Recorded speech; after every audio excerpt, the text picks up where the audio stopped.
pas très mauvais comportement.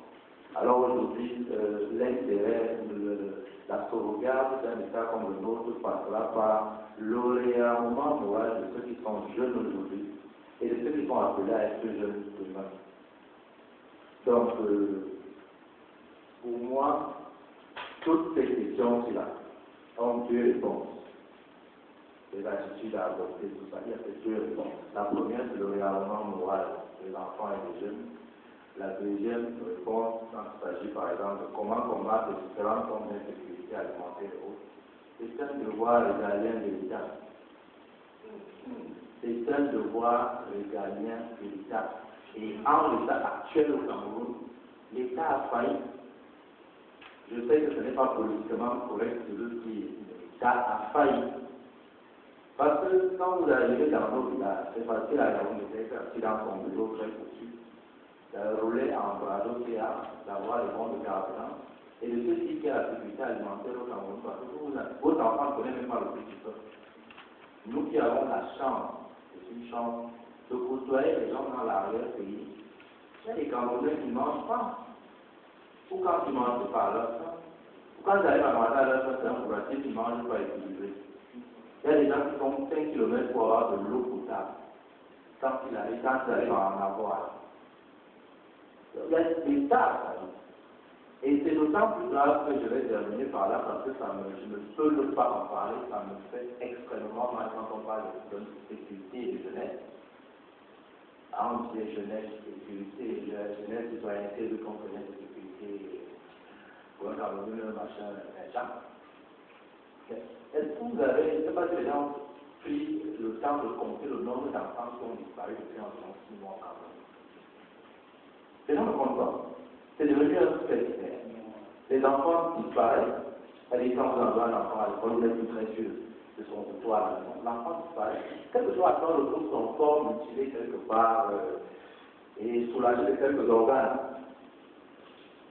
On voit dans les réseaux sociaux, quelques journaux de la presse de quelques journaux privés en ont parlé. Bon, il y a des chaînes de radio et télé privées qui en ont parlé, mais à la TV, c'est le blackout informationnel. On n'en parle pas. Ailleurs, ça aurait créé la psychose nationale. Que des enfants disparaissent dans les retours étatiques. De quelle citoyenneté parlez-vous? De quelle jeunesse parlez-vous? De quelle émergence parlez-vous? Si un parent s'échine à envoyer un enfant à l'école et cet enfant a des chances de ne pas revenir, vous faites vivre les enfants dans l'insécurité, vous faites vivre les parents dans l'insécurité, et toute la société vit dans l'insécurité.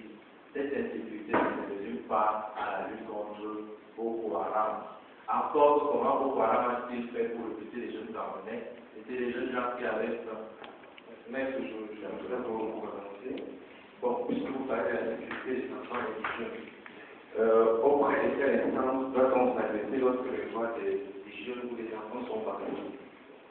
En réalité, c'est assez complexe.